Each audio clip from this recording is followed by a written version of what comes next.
Hi guys, today we will talk about how to choose a color filter on your Messenger app. We will go to figure out the solution or know how you can do that on your Messenger app.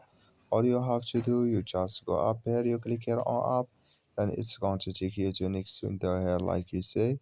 Then you just go up, you click here on this mark settings here on app, and it's going to take you to next window here like you say. And you just click here on accessibility here and you come to a next window. You just click here on color filter and you come to this window here, and you here you can choose your color here, blue or yellow, and red or green or red. So you just click like this and it's going to add video on your color filter. So that's all. I wish now you are get it. You just follow this ways and it's going to work with you. Thank you for your watching. Don't forget to support us by liking, subscribe.